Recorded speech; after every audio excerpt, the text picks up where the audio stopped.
최근에 여러 가지로 혼란스러운 상황 가운데서 교회는 세상 가운데서 어떤 존재가 되어야 될까라고 하는 그 물음을 가지고 우리가 사도행전에 나와 있는 이 초대 교회들의 모습을 우리가 함께 몇 주간 살펴보았습니다. 처음 교회가 생겨날 때, 교회가 이 땅 가운데 태동될 때, 하나님께서 교회를 이 땅 가운데 두실 때 그 교회들은 어떤 모습을 가지고 있었을까? 그리고 오늘날 우리의 교회가 걸어가야 할 길, 앞으로 나가야 할 길들은 어떠한 길들인가? 라고 하는 그러한 물음과 그리고 기도의 제목을 가지고 우리가 사도행전 말씀들을 함께 묵상했습니다. 오늘 우리가 읽은 이 말씀은 초대교회 가운데서 가장 먼저 생겨났던 예루살렘 교회에 관한 말씀입니다. 예루살렘 교회는 어떤 모습을 하고 있었을까? 오늘 우리가 읽었던 본문 바로 앞에 사도행전 5장 42절의 말씀을 보게 되면 이렇게 말씀을 합니다. 그들은 날마다 성전에 있든지 집에 있든지 예수는 그리스도라고 가르치기와 전도하기를 그치지 아니하니라.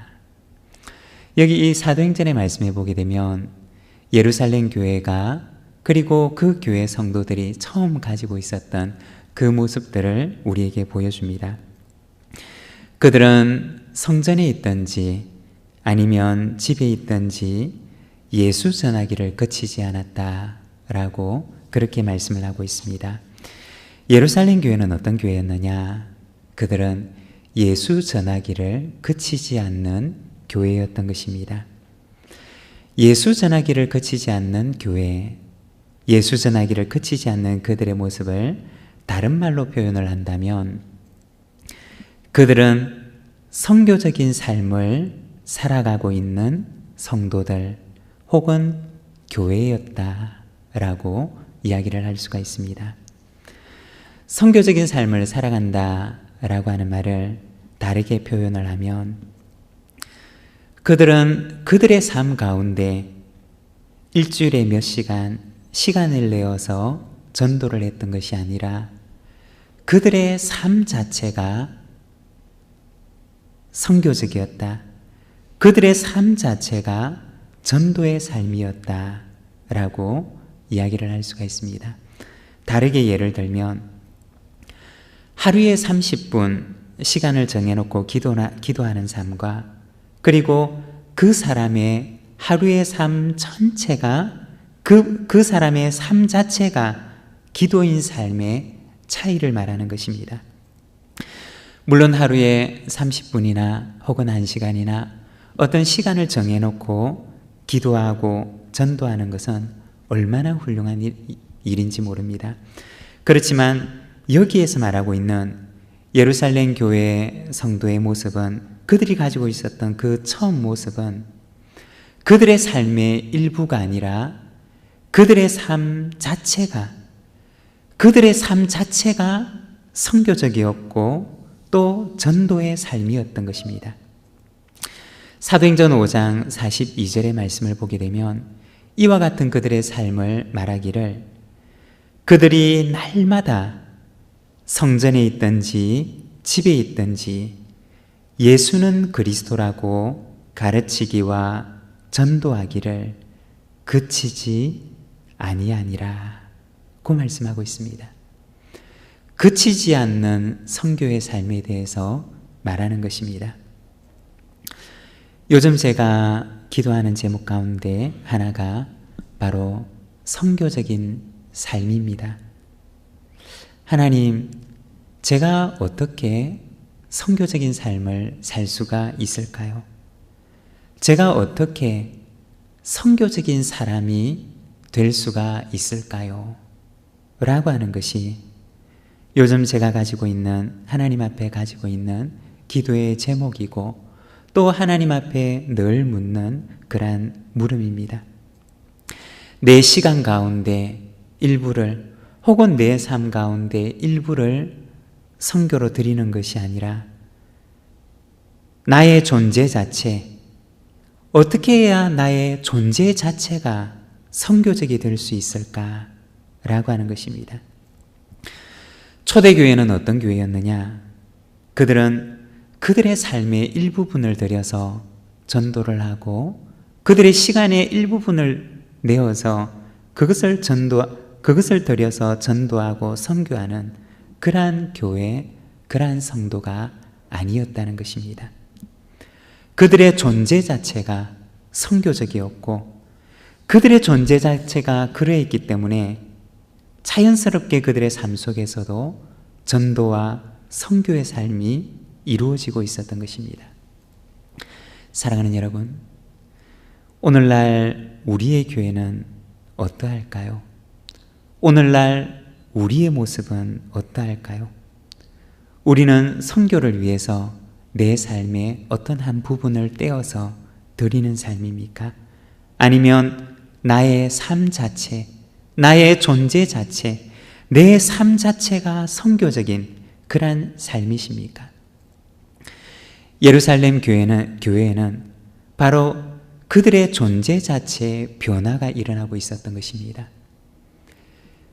예수 그리스도를 알게 되고 그리고 복음을 그들의 마음속에 받아들이고 난 뒤에 성령께서 그들의 영혼 가운데 임재하시고 난 이후에 예루살렘 교회는 그들의 존재 자체에 이와 같은 변화가 일어나고 있었다는 것입니다. 예루살렘 교회에 이와 같은 존재의 변화가 일어나고 있을 때 그들 내부 속에 오늘 우리가 읽었던 이 말씀에 보면 작은 문제들이 일어나고 있는 것을 우리에게 보여줍니다. 오늘 우리가 읽었던 본문 6장 1절의 말씀을 보게 되면 이렇게 말씀합니다. 그때 제자가 더 많아졌는데 헬라파 유대인들이 자기들의 과부들이 매일의 구제에 빠짐으로 히브리파 사람을 원망하니. 여기에 보면 선교적인 삶을 살아가고 그리고 그들의 존재 자체에 변화가 일어나고 있는데 이 변화가 일어나고 있는 그들의 교회 가운데 문제가 생기는 것을 우리가 보게 됩니다. 여러분, 여기서 우리가 잠시 생각을 해보면 여러분, 변화가 있는 곳에는 거기에는 작은 문제들도 동반된다는 것입니다. 변화가 있는 곳에는 문제가 생길 수가 있습니다. 그렇지만 아무런 문제가 없다는 것은 또 다른 말로 얘기를 하면 변화가 일어나지 않는다는 말입니다. 여러분, 우리 자녀들이 어렸을 때 자녀들이 성장하게 되면 문제가 생기는 것을 우리는 보게 됩니다. 먼저 아이들이 성장하게 되면 옷이 맞지를 않습니다. 작년에는 아무런 문제 없이 잘 입었던 옷인데 그런데 올해는 그 옷을 입을 수가 없습니다. 길이가 짧아졌고 그리고 몸이 들어가지를 않습니다. 억지로 그 옷을 입히려고 하다가 보면 아주 아이의 모습이 우스꽝스러운 그러한 모습이 되게 됩니다. 왜 그런 것입니까? 그것은 바로 아이가 성장했기 때문입니다. 문제가 생기는 이유는 바로 그 속에 변화가 일어나고 있기 때문이라는 것입니다. 예루살렘 교회도 역시 변화가 찾아오면서 그들이 해결해야 될 문제가 생기게 되는데 바로 그들 가운데 구제에서 누락되는 사람들의 문제가 그들에게 생겼던 것입니다. 이 문제는 크다면 크다고 얘기할 수 있는 문제였고 그리고 작다면 작다고 얘기할 수 있는 그러한 문제였습니다. 어떻게 보면 작은 문제일 수도 있었지만 그러나 또 다른 한편으로 생각을 해보면 그들 교회 가운데 일어났던 이 문제는 헬라파 유대인들과 그리고 히브리파 유대인들이 서로 나뉘어질 수 있는 그러한 어쩌면 큰 문제로 발전할 수 있는 그러한 문제이기도 했습니다. 저는 예전에 제가 어렸을 적에 성장했던 교회가 분열로 인해서 나누어지는 아픔을 곁에서 지켜보았던 적이 있습니다. 교회가 나누어지게 되니까 그 안에 있는 성도들이 얼마나 큰 고통을 겪는지를 곁에서 본 적이 있습니다. 그리고 그 고통으로 인해서 많은 사람들이 교회를 떠났는데, 그때 그 상처로 인해서 이제 30년이라는 시간이 지났지만, 그러나 이 시간이 지난 지금도 여전히 그때 그 상처 때문에 아직까지 돌아오지 않고 있는 사람들이 있다는 이야기를 들었습니다. 얼마나 고통스러운 그러한 일인지 모릅니다. 예루살렘 교회에도 바로 이러한 분열의 문제가 생겨날 조짐이 보였던 것입니다. 어쩌면 예루살렘 교회 가운데도 큰 아픔과 진통을 가져다 줄 수 있는, 그래서 교회 가운데 큰 소용돌이가 일어날 수도 있는 그러한 문제가 그들 가운데 일어났던 것입니다. 그런데 바로 그때 어떻게 하였느냐? 오늘 우리가 읽었던 이 말씀에 보게 되면 예루살렘 교회는 그 문제를 해결하기 위해서 7명의 사람을 선택해서 세우게 되는데, 바로 이 사람들을 통해서 그 문제를 해결해 나가고자 합니다. 여러분, 우리가 기억해야 할 것은 지상의 교회는 완전하지 않다는 것입니다. 아무리 그 교회가 훌륭한 교회처럼 보인다 할지라도 이 땅에 있는 지상의 교회는 결코 완전하지 않습니다. 초대교회였던 예루살렘 교회도 역시 완전한 교회가 아니었고, 예루살렘 교회뿐만 아니라 이 땅 위에 서 있는 모든 교회들이 역시 완전하지 않은 교회라는 것입니다. 지상에 있는 교회는 우리 주님께서 오시는 그날까지 문제를 안고 살아갈 것입니다.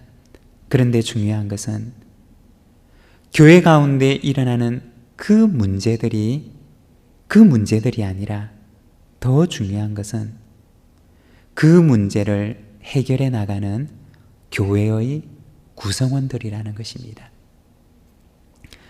물론 우리가 교회 가운데 일어나는 그 문제가 가지고 있는 무게감도 있고, 그 문제가 가지고 있는 그러한 중요성이 있지만, 그러나 그것보다 더 중요한 것은 그 문제를 해결해 나가는 그 교회 공동체의 구성원이라는 것입니다. 그 문제를 어떻게 해결해 나가느냐? 오늘 본문 3절과 4절의 말씀을 보면 이렇게 말씀합니다. 형제들아, 너희 가운데서 성령과 지혜가 충만하여 칭찬받는 사람 7을 택하라. 우리가 이 일을 그들에게 맡기고 우리는 오로지 기도하는 일과 말씀 사역에 힘쓰리라 하니. 예루살렘 교회는 그들 가운데 생겨난 문제를 해결하기 위해서 성령과 지혜가 충만한 사람 7명을 세우게 됩니다. 그리고 그 사람들을 통해서 그 교회에 생겨난 그 아픔과 어려움들을 해결해 나가게 됩니다. 오늘 우리가 사도행전 6장의 말씀을 통해서 일꾼을 통해서 교회를 세우시는 하나님에 대해서 우리가 잠시 말씀을 묵상하기를 원합니다. 하나님은 교회에 어떤 일을 행하시는가? 먼저 첫 번째, 하나님은 교회에 일꾼을 세우십니다. 3절의 말씀을 보면 형제들아, 너희 가운데 성령과 지혜가 충만하여 칭찬받는 사람 7을 택하라. 우리가 이 일을 그들에게 맡기고 라고 말씀합니다. 예루살렘 교회를 섬기고 있던 사도들이 그 교회 가운데 생겨난 문제를 해결하기 위해서 그들은 7사람을 택하게 되는데, 사도들은 말하기를 우리가 이 일을 그들에게 맡기리라 고 이야기를 하고 있습니다. 성령과 지혜가 충만해서 칭찬받는 7사람에게 교회의 그 구제의 직무를 감당하게 하는 것입니다. 교회의 사역의 분담이 바로 여기에서 이루어지고 있는 것입니다. 그리고 4절에서 사도들은 말하기를 우리는 오로지 기도하는 일과 말씀 사역에 힘쓰리라 고 말합니다. 사도들은 기도와 말씀 사역에 힘을 쓰고 그리고 교회에 세움을 받은 이들은 그 교회의 어려운 문제 가운데 하나였던 바로 이 구제하는 사역을 그들은 분담해서 책임을 맡아서 그 일을 감당하게 됩니다. 그런데 4절에 보면 사도들이 우리는 오로지 기도하는 일과 말씀 사역에 힘쓰리라 고 얘기를 하는데, 여기에 보면 사도들이 말씀 사역이라고 이야기를 합니다. 사도들이 말씀을 전하는 그 일을 가리켜서 말씀 사역이라고 표현을 하고 있는데, 여기서 사역이라고 하는 말을 찾아보면 이 말은 디아코니아라고 하는 그 단어를 사용하고 있는데, 그 말의 의미는 섬긴다 라고 하는 뜻입니다. 사도들이 그들이 말씀을 전하는 일을 가리켜서 바로 말씀을 섬기는 일을 한다 라고 그렇게 이야기를 하고 있는 것입니다. 그리고 나중에 훗날 교회 안에 집사라고 하는 직분이 생기게 되는데, 이 집사라고 하는 직분도 역시 조금 전에 사용했던 그 단어, 섬긴다라고 하는 뜻을 가진 디아코니아라고 하는 이 말에서 왔던 디아코노스라고 하는 단어를 사용하게 됩니다. 다시 말해서 사도들이 담당하고 있는 말씀을 전하는 일도, 그리고 초대교회의 선택을 받았던 7 집사들이 담당했던 그 일도 모두 다 성경에서는 섬김의 일이라고 표현하고 있다는 것입니다. 다른 말로 얘기하면 하나님께서는 교회를 위해 무엇을 하시느냐? 바로 섬기는 자들을 세우신다는 것입니다. 말씀 전하는 일을 섬기도록 하기 위해서 사도들을 세우셨고, 그리고 교회 가운데 여러 가지 중요한 일들을, 직무를 감당하게 하기 위해서 하나님께서는 섬기는 자들을 세우신다는 것입니다. 그러면 그들은 누구를 섬기는 것이냐? 바로 그들에게 직무를 주시고 그들에게 직분을 주신 하나님을 섬기는 것입니다. 고린도전서 12장 5절의 말씀을 보면 이렇게 말씀을 합니다. 직분은 여러 가지나 주는 같으며. 바울은 고린도 교회에 있는 성도들에게 편지하면서 말하기를, 교회 안에는 여러 가지 직분들이 있지만, 그러나 그 직분은 여러 가지로 다양하지만, 그러나 그 직분을 주신 주님은 한 분이십니다 라고 이야기를 하면서, 교회 안에 다양한 직분들이 있지만 그러나 그 모든 직분들은 한 분 대신 주님을 섬기는 일입니다 라고 이야기를 하는 것입니다. 사랑하는 여러분, 하나님은 어떤 분이십니까? 하나님은 교회 가운데 교회를 위하여 일꾼을 세우시는 분이시고, 하나님께서는 교회를 위하여 섬기는 직분을 주시는 분이라는 것입니다. 일꾼은 누구냐? 바로 직분을 주신 주님을 섬기는 사람, 바로 그 사람이 일꾼입니다. 우리에게 맡겨진 일들은 다양하지만, 그러나 그 직분을 주신 분이 바로 한 분이신 우리 주님이시라는 사실을 먼저 기억해야 한다는 것입니다. 사랑하는 여러분, 우리에게 아무리 작은 직분, 아무리 작은 직무를 주셨다 할지라도, 그러나 그것을 주신 이가 주님임을 기억하시기를 바랍니다. 그리고 우리에게 주신, 주님께서 우리에게 맡기신 그 직무와 직분을 하나님 앞에 충성되게 감당하는 저와 여러분, 우리 모든 부산진 믿음의 가족들이 되시기를 바랍니다. 그리고 두 번째는, 하나님께서는 일꾼에게 감당할 수 있는 힘과 능력을 주신다는 것입니다.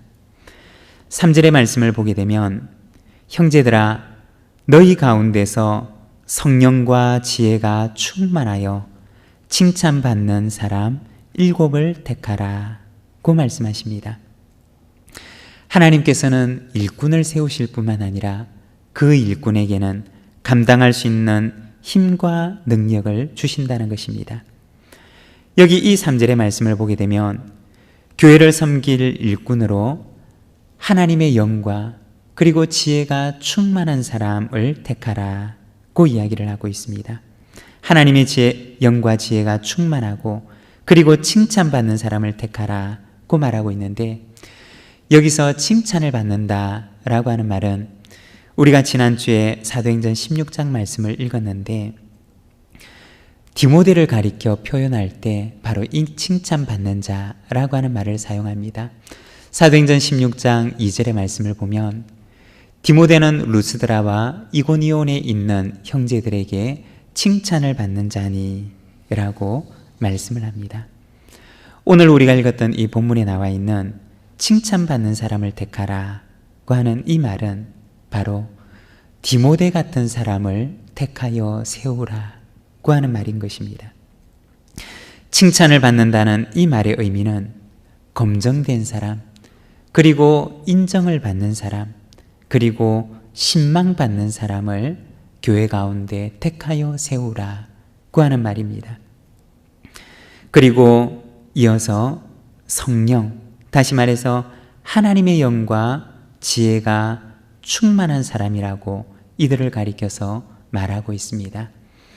하나님의 영과 지혜가 충만하다라고 하는 것은 먼저 첫 번째로는 하나님의 거룩함과 하나님의 성결함이 그 속에 있는 사람을 말합니다.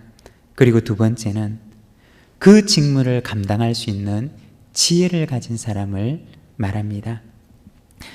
하나님의 영과 지혜가 충만하다라고 하는 말이 구약 성경에도 보면 똑같이 사용되어 있는 곳이 있는데, 출애굽기 35장 30절에서 33절의 말씀을 보게 되면 이렇게 말씀을 합니다.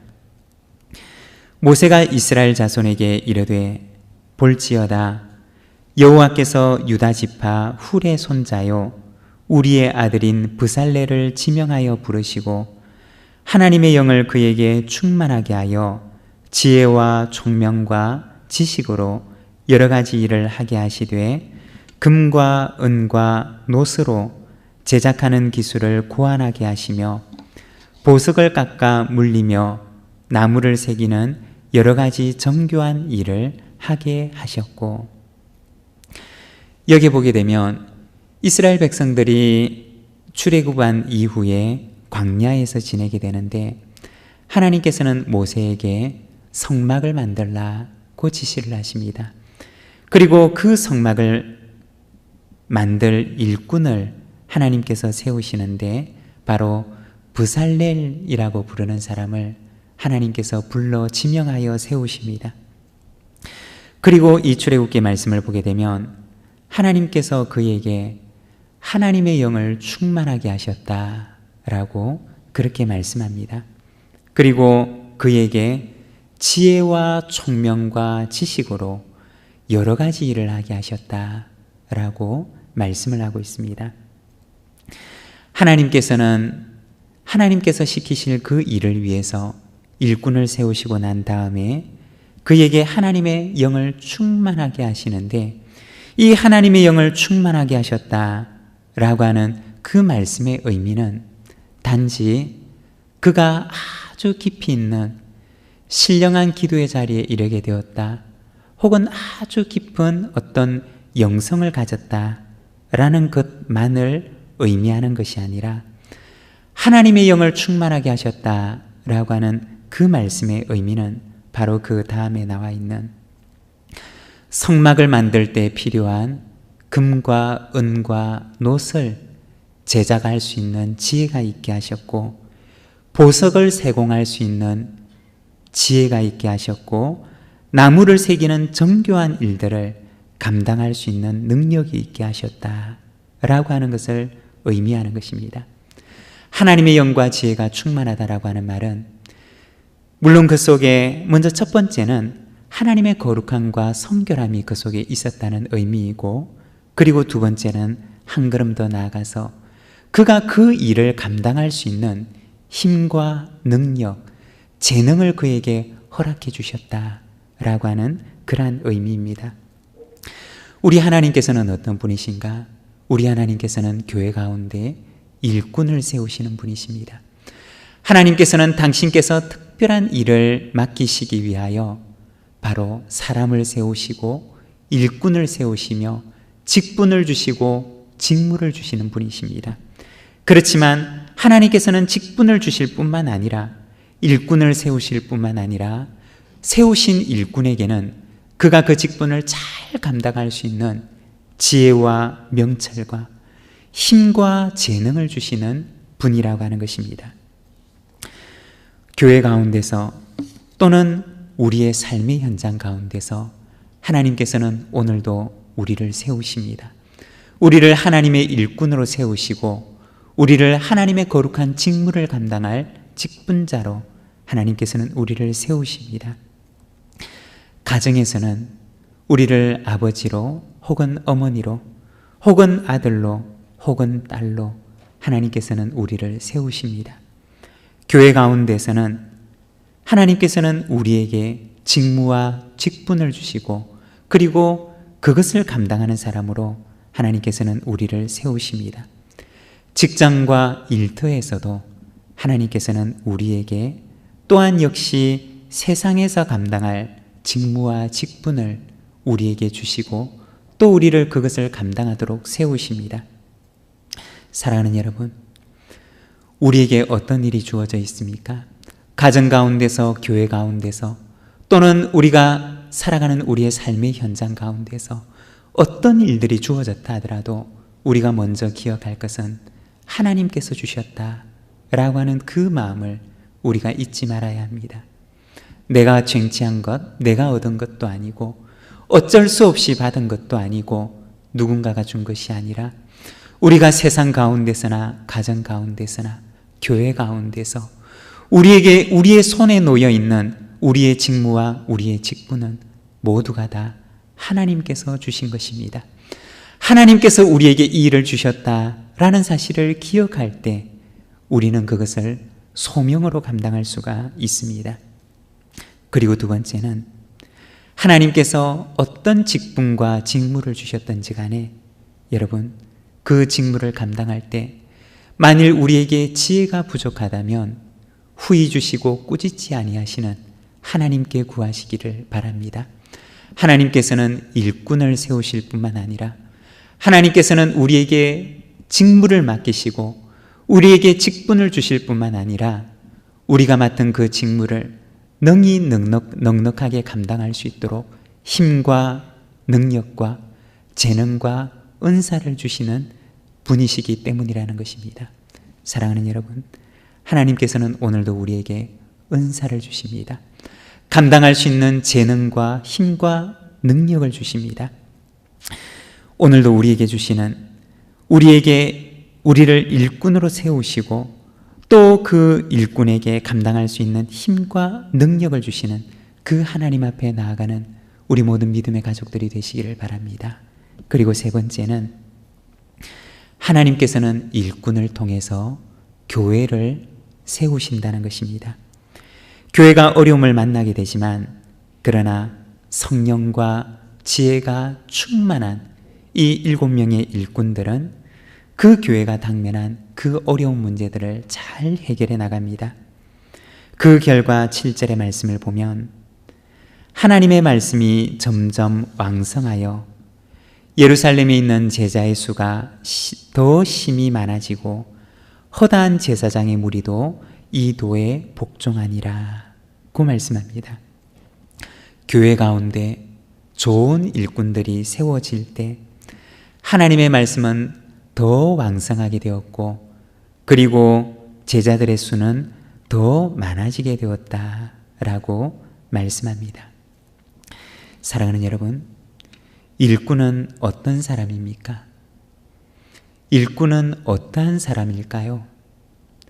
일꾼은 바로 그 교회의 아픔을 끌어안는 사람입니다.